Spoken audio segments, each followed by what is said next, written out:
হেই everyone, আমি আবারও নিয়ে চলে এসেছি নতুন একটা রেসিপি। আজ তোমাদের কাছে দেখাবো আমি বিহারি স্টাইল চিকেন কিভাবে রান্না করা হয়।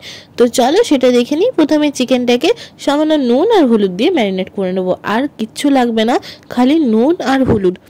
আর ভিডিওটা কিন্তু শেষ অবধি দেখতে ভুলো না। আমি যতটা জানি যে বিহারি স্টাইলে অ্যাকচুয়ালি এইভাবেই রান্নাটা করা হয় চিকেনটা। তো এটার কিন্তু একটা জিনিস দিতেই হবে, যেটা হচ্ছে গোটা রসুন, যেটা ছাড়াও হবে না। তো এই গোটা রসুনটা রাখতেই হবে। তারপরে ম্যারিনেট করে 1 ঘন্টা রাখার পর এখানে কড়াইয়ে তেল আর দিয়ে দিলাম গোটা গরম মশলা, আর তার সাথে দিলাম গোটা এখানে রসুন। তারপরে এখানে দিয়ে দিলাম পেঁয়াজ কুচি। তো সমস্তটাকে খুব ভালোভাবে ভেজে নেব। তোমরা যদি একটু ঝাল খেতে পছন্দ করো তো এটাতে তোমরা ঝালটা একটু দেবে, কারণ ঝাল ঝালই এটা ভালো লাগে। তারপরে এখানে দেখো একটু দিয়ে দিলাম আদা রসুন আর লঙ্কার একটা পেস্ট। তো সমস্তটাই খুব ভালোভাবে ভেজে নেব। ওই যে রসুনটা ভেজেছি, শেষে যখন ওটা ভাত দিয়ে খাবে না, তো এটা দেখবে অসম্ভব সুন্দর লাগে। যে মানে রসুনটা খুব ভালোভাবে কুক হয়ে যায়, এবং রসুনটা মানে সেদ্ধ রসুনের ভালোভাবে কীভাবে বানালে তৈরি হয় সেরকমই লাগবে, দারুণ লাগবে। তারপরে এখানে ম্যারিনেটেড চিকেনটা আমরা এখানে দিয়ে দিলাম।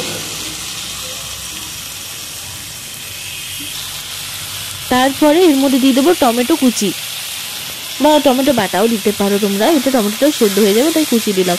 এবার খুব ভালোভাবে কষিয়ে নেব। আমার ভিডিও ভালো লেগে থাকলে চ্যানেলটাকে সাবস্ক্রাইব করতে ভুলবে না, এবং বন্ধুদের সাথে শেয়ার করতে ভুলবে না, এবং হ্যাঁ, লাইকটা করে যেও কিন্তু।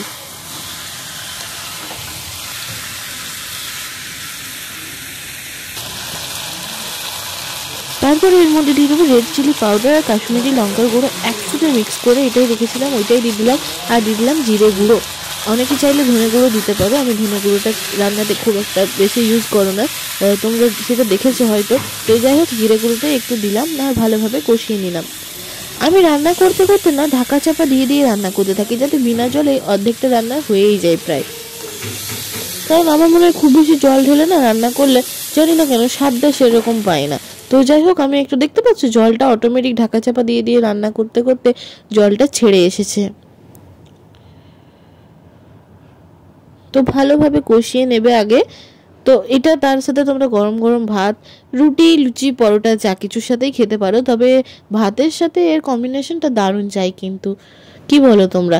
তারপরে ঢাকা চাপা দিয়ে রান্না করলাম। দেখো ভালো রকম তেল জল সব ছেড়ে এসছে, আর চিকেনটা প্রায় সেদ্ধ হয়ে গেছে।